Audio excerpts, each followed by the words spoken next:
champs, welcome back to evidyarthi.in। मैं हूँ Mitali and I welcome you all in today's session. चलिए, आप लोगों से मिलके मुझे तो बड़ी खुशी हो रही होती है कि चलिए now it's time for the session. आप लोग के कमेंट्स आएंगे, समझोगे, पढ़ोगे और एक ऐसा लगता है कि एक डिस्कशन ही हो रहा है जब मैं आप लोगों से बात कर रही होती हूँ इस वक्त पे।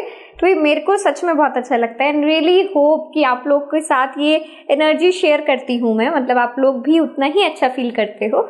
मुझे बड़ा मजा आएगा अगर ये ऐसा होगा तो।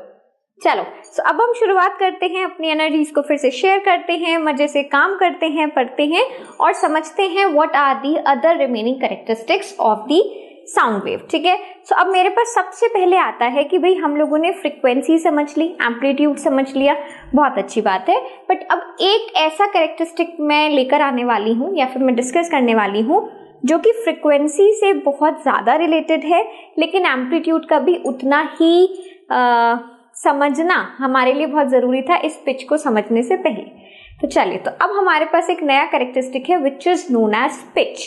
पिच क्या होती है? पिच एक वो कैरेक्टरिस्टिक है जो कि आपको दो साउंड्स के बीच में डिस्टिंग्विश करने का एक लिबर्टी दे, यानी कि आपको डिस्टिंग्विश करवा सके। जैसे कि सपोज करते हैं कोई भी आपके घर के बाहर आपका दोस्त आया है और वो एक लड़का है, तो वो आपको ये बोलेगा नहीं कि अपना नाम या फिर ये कि उसका जेंडर क्या है, वो सिर्फ ये बोलेगा हे बाहर आ जाओ या चल खेलते हैं, कुछ भी बोला उसने।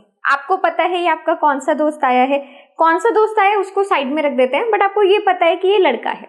या फिर बाहर कोई सब्जी वाला बेचने आया है, ठीक है, तो आपको ये पता है कि सब्जी इस वक्त पे कोई आदमी बेच रहा है या फिर कोई औरत बेच रही है। ठीक है, कोई भी बाहर अगर कुछ फूल बेचने आए हैं या फिर कोई भी ऐसा काम हो रहा है, बाहर से कोई एक ग्रुप ऑफ कह लो कि बाहर सब्जी लेते समय कुछ लेडीज खड़ी हैं, तो भी आपको पता है कि कौन बातें कर रहा है। तो ये जो रोज हमारे आसपास वाली लाइफ में है ना, रोजमर्रा की जिंदगी में जो हम लोग आवाजें सुन रहे होते हैं, ये हमने कभी भी नहीं सोचा कि यार ये तो हम पहचान पाते हैं कि यहाँ पे कुछ ग्रुप ऑफ गर्ल्स हैं या ग्रुप ऑफ बॉयज हैं, या फिर ये आवाज जो है वो किसी तबले जैसे इंस्ट्रूमेंट में से आ रही है, फ्लूट में से आ रही है, यानी कि आवाज थोड़ी मोटी है। बेस वाली आवाज सुनिए ना, बास हम बोलते हैं, जैसे हिंदी में कई बार लोग बास बोल देते हैं जब भी कोई यात्रा निकल रही होती है, कोई जुलूस निकल रहा होता है ना, कोई भी भगवान के दिनों में जैसे अलग अलग आता है कि राम नवमी आई है, शिवरात्रि आई है, तो बारात निकलती है।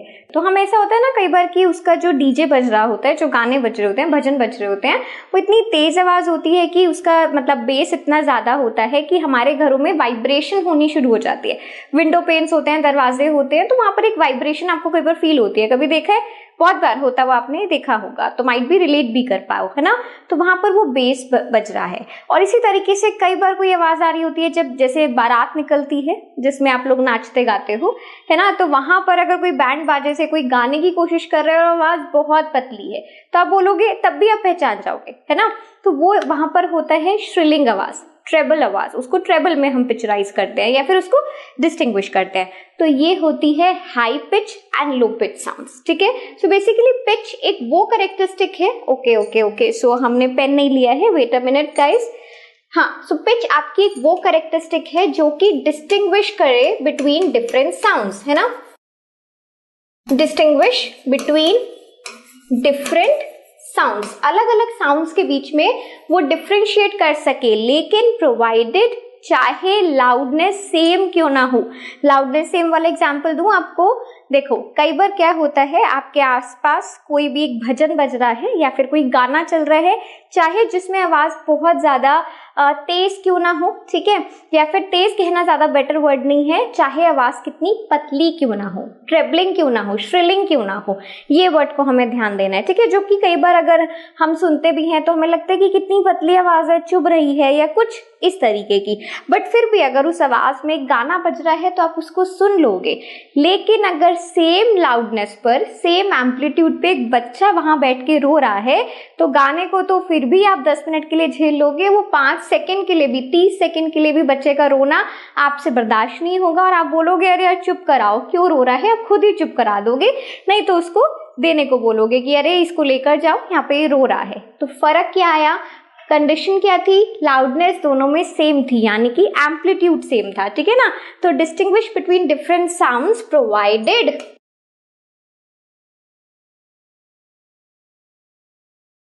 Same loudness.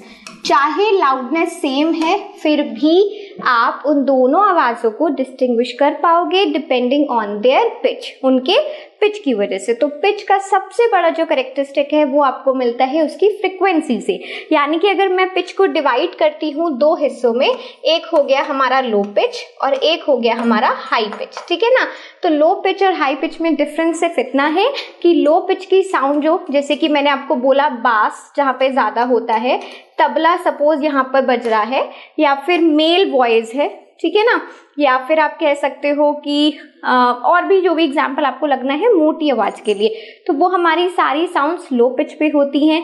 फर्क क्या होता है कि यहाँ पर जब मैं अपना ग्राफ बनाती हूँ तो वो एक लो पिच साउंड यानी कि कम फ्रिक्वेंसी की साउंड रहती है। सो यहाँ पर जो फ्रिक्वेंसी होगी वो लेस होगी, ठीक है।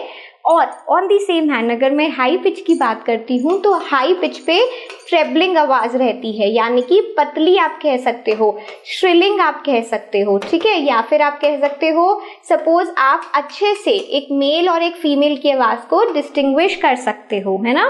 तो ये जो आवाज होगी ये हमेशा हाई फ्रिक्वेंसी की आपको आवाज मिलने वाली है। हाई फ्रिक्वेंसी बोले तो अगर मैं ग्राफ बनाती हूँ तो इस तरीके की साउंड अगर होगी ना, देखो सेम टाइम पीरियड में अगर मैं आपको बोलती हूँ कि यहाँ पर भी 1 सेकेंड हमने लिया है या 30 सेकेंड्स हमने ले लिए, जो एग्जाम्पल मैंने अभी आपको दिया, तो वहाँ पर उस आवाज़ को आप फिर भी बर्दाश्त कर पाते हो क्योंकि लो पिच साउंड है। बट अगर कोई भी आवाज़ उतनी ही एम्पलीट्यूड में उतनी ही देरी तक बज रही है तो वो क्योंकि हाई फ्रिक्वेंसी है यानी कि एक हाई पिच साउंड है, तो हाई पिच साउंड को कई बार हम थोड़ा कम सुन पाते हैं। समझ आ गया। तो यही बस छोटा सा कॉन्सेप्ट है पिच को लेके। इसलिए हम क्या कह सकते हैं, that pitch is directly proportional to the frequency. जितनी ज्यादा फ्रीक्वेंसी होगी किसी भी साउंड वेव की, हम बोलेंगे उतनी ही हाई पिच साउंड वो है। क्लियर हो गया। चलो नेक्स्ट देखते हैं और क्या पढ़ना है। तो यहाँ पर मैंने आपका वही वेव डिस्टर्बेंस भी बनाया हुआ है कि suppose you have a low pitch sound जिसमें कोई धीमे से गा रहा है, धीमा तो नहीं, चलो यहाँ पर एक चीज को बहुत इंपॉर्टेंट है समझना कि दोनों ही केस में जो एम्पलीट्यूड है वो हमारा सेम है। एम्पलीट्यूड दोनों ही केस में हमारा सेम है, लेकिन फर्क क्या है कि जितने टाइम पीरियड में हम मेजर कर रहे हैं उसमें हमारी फ्रिक्वेंसी ज्यादा हो गई है और दूसरे वाले में उतने ही टाइम में हमारी फ्रिक्वेंसी कम है। तो फ्रिक्वेंसी कम का मतलब है it's a low pitch sound. क्या होगा, ये एक लो पिच साउंड होगा, है ना। और अगर मैं यहाँ पर बात करती हूँ तो ये कैसा होगा, ये एक हाई पिच साउंड होगा। क्लियर हो गया।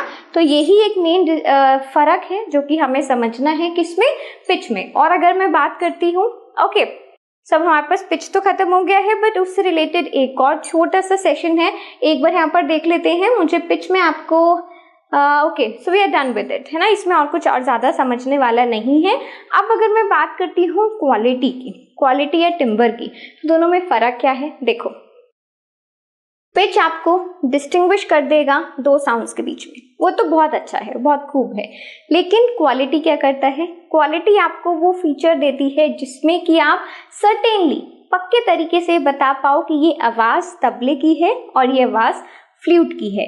यानी कि यहाँ पर सेम पिच पर अगर आप हो, सेम फ्रिक्वेंसी दो इंस्ट्रूमेंट्स की है, सेम एम्पलीट्यूड दो इंस्ट्रूमेंट्स का है, यानी कि लाउडनेस सेम है उनका, बट अगर वो डिफरेंट इंस्ट्रूमेंट से आ रहा है तो वो डिफरेंट इंस्ट्रूमेंट को कौन पहचानता है, साउंड वेव की क्वालिटी या फिर उसका टिम्बर। कैसे, ये हम देखेंगे using the shape of the sound wave. Clear हो गया। So basically timber of a sound wave depend on the shape of it, ठीक है ना। किसी भी साउंड वेव की जो शेप बनती है वो हमें बताती है कि ये साउंड किस इंस्ट्रूमेंट से आपसे बजाई जा रही है। इंस्ट्रूमेंट कह लो, मोर ओवर जो क्वालिटी है या टिम्बर एक फीचर है, ये एक म्यूजिकल कैरेक्टरिस्टिक ज्यादा है, ठीक है ना। तो मैं लिख देती हूँ, it's kind of a musical characteristic. तो म्यूजिकल कैरेक्टरिस्टिक्स में बेसिकली होता है कि आपको ये पता हो कि आप कब वायलिन बजा रहे हो, आपको पता हो कि कब ड्रम्स बज रहे हैं, तबला बज रहा है, आप पहचान लोगे एकदम। कोई गाना बज रहा होता है अपने, अगर आप लोगों को म्यूजिक का थोड़ा शौक है, कुछ भी होता ही है जनरली, तो कहीं पर भी अगर कोई गाने में थोड़ा क्लासिकल म्यूजिक हो, तबला वगैरह ज्यादा हो, ड्रम्स तो वेस्टर्न थोड़ा पॉप म्यूजिक में आ जाता है ना, तो आप एकदम से बता दोगे यहाँ पे तबला बज रहा है। But on the other hand violin कहाँ बज रहा है वो भी आप बता दोगे।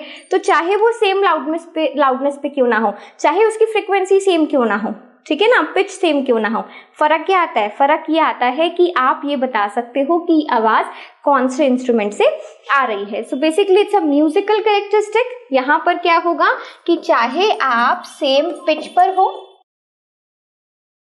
सेम लाउडनेस पर हो, दोनों ही फीचर आपके चाहे सेम क्यों ना हो, बट क्वालिटी आपको बता देती है कि व्हाट डिफरेंट इंस्ट्रूमेंट्स आप प्ले कर रहे हो, ठीक है ना।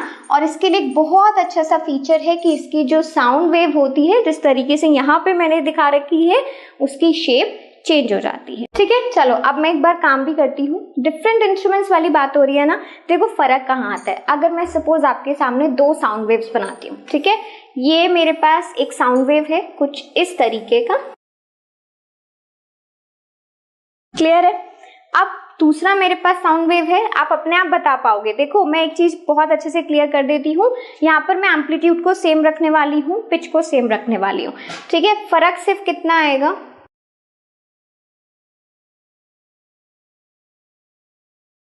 ये देखो क्या है, यहाँ पर मेरा एम्पलीट्यूड सेम है, दूसरे पेन से चलो आपको शो करती हूँ, ठीक है। ये एम्पलीट्यूड हमारा सेम है, this is going to be your amplitude, this is going to be your amplitude, maximum displacement, तो ये आपका सेम है। अगर मैं यहाँ पर नंबर ऑफ फ्रिक्वेंसीज की बात करती हूँ तो यहाँ पर कितना बन रहा है, ये देखो, एक, दो फ्रीक्वेंसी, दो वेव, यानी कि फ्रीक्वेंसी में इसकी 2 ले लेती हूँ, यहाँ पर एक, ये एक हो गए पूरा, ये 2 हो गया पूरा, तो अगेन 2 वेव्स यानी कि 2 फ्रीक्वेंसीज आ गई हैं।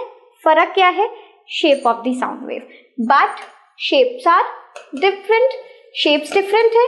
तो शेप्स डिफरेंट होने का मतलब है कि एक साउंड हो सकता है ट्यूनिंग फॉर्क से आ रहा हो, बिकॉज इसकी वेव इसी तरीके से बनती है, एक हो सकता है गिटार से आ रही हो, एक हो सकता है वायलिन से आ रही हो। अब वो आप खुद फिगर आउट करो कि ये कौन सी साउंड है ना। अगर आप में से कोई बजाता है कोई इंस्ट्रूमेंट तो आपको पता होगा, नहीं भी बजाता है तो जस्ट चेक ऑन कि गूगल, बहुत सारे रिसोर्सेज है वैसे भी आजकल आपके पास, है ना। So basically shapes are different, यहाँ पर शेप्स डिफरेंट है, तो इसका मतलब है इंस्ट्रूमेंट्स भी डिफरेंट है, या फिर 2 अलग अलग प्रकार के सोर्सेस से आवाज आ रही है। क्लियर हो गया। तो बस ये हो गया क्वालिटी एंड टेम्पर। अब छोटा सा नोट है, 1-2 फीचर्स हैं उसको भी पढ़ लेते हैं। Basically it help us to distinguish between 2 sounds having same pitch and loudness. ये आपका सेम है, sound of single and same frequency. अगर आपके पास कोई साउंड है जो कि एक सेम फ्रिक्वेंसी की है, उसको हम बोलते हैं टोन।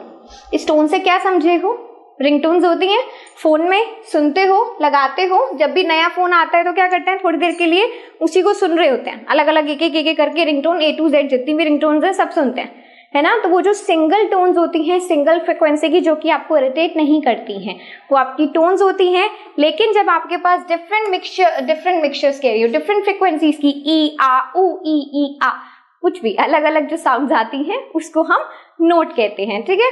चलो, note is not the noise, यहाँ पर अभी ये नॉइज नहीं है। नॉइज वो होता है जो डिसकॉन्टिन्यूस हो, जो कि अनप्लेजेंट हो, है ना, जो आपको सुनने में इरिटेट करता हो। Noise is unpleasant to hear while music is pleasant. ये जो नोट थे ये बेसिकली म्यूजिक का पार्ट है and it's of good quality.